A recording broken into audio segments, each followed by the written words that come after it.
Our next guest shot to fame on the hit show Dawson's Creek, and now you can catch him on Fox's sci-fi thriller Fringe. Take a look. Once I get in to see Walton, you should probably take off. Head back to the Opera House before they figure out you're not who you say you are. You've been there before, their DOD. It was in your debrief with Broyles after you showed up. Yeah, Walton wanted to keep me close when I was working on the machine. In a secure room. You said that's where he kept his classified files. If you worked in it, you must know how to get into it. Why are we talking about this, Lincoln? Just tell me where it's located, Peter. Oh, I don't believe this. You don't have to be involved. Of course they're gonna think I'm involved. Please welcome Joshua Jackson.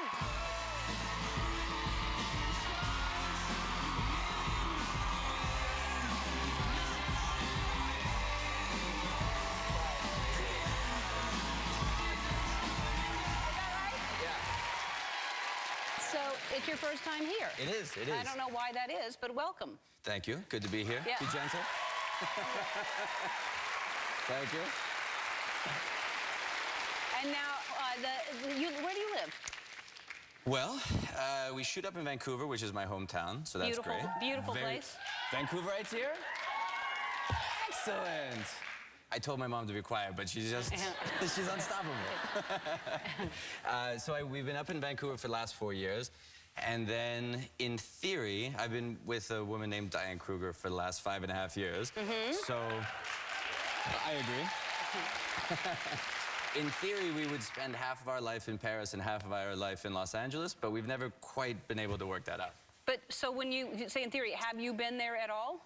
I know, I get the postcards whenever she goes over. It looks really pretty. Yeah. There's a lot of cool stuff there. A lot of super cool stuff, tall buildings. No, we went, in the off season, I generally go over there because she spends most of the year with me in Vancouver.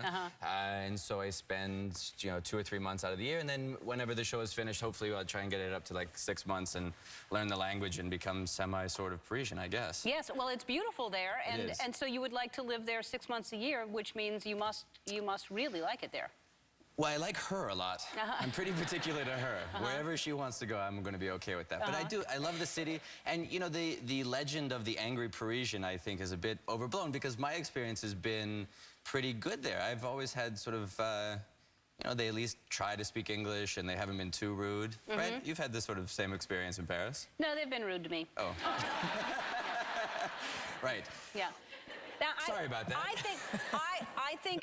think that it was a long time ago, and I didn't speak French at all, and I was trying, but I was not really good at it, and I think I should try harder when I'm there, I should probably try to speak French. Well, I think it seems to me like, because I went there 12 years ago as a backpacker, and people were pretty rude.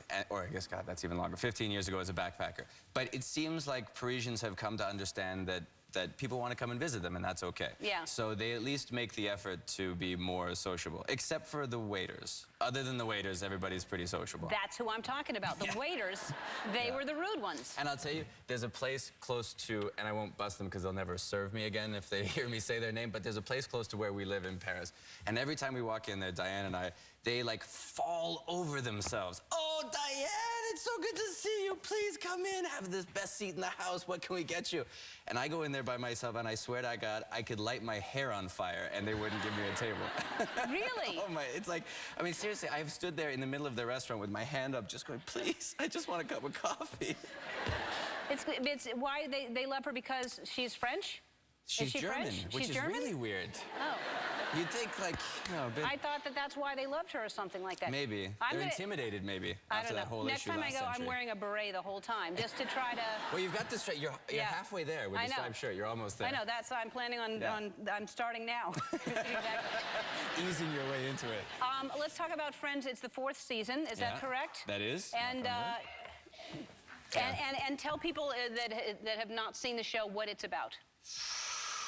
Well, it's not easy to describe my show in a nutshell, but and yet you must. And yet I must, exactly. So I think what it's about is It's actually a coming-of-age story about the star of our show, a woman named Anna Torv, who plays Olivia Dunham, set against the goriest, most disgusting backdrop you can possibly imagine. You know, your typical coming-of-age story. Right. It's a lot like Dawson's Creek, just with gory stuff. All right. Well, then, Not at all. there it is. I don't know, it's tough. Yeah. We have, at this point in the story, and this is what's cool about our show if you do watch it, is that it's a really deeply involved story. It had multiple universes, multiple versions of each of the characters. Right. So it's hard to encapsulate in just a single idea. Like, Right. for instance, that clip that you just had is actually not only not in the universe that you and I are existing in, it's not in the alternate universe that we used to exist in on the show. It's in a new timeline and the alternate universe. So it's a little convoluted. I'm going to hand out the flow chart later so everybody can follow And along. yet, I bet Woody Harrelson has been there. In fact, I think All right. he's our head He's there writer. now. Yeah. All right. Fringe airs Fridays at 9 on Fox. We'll be right back.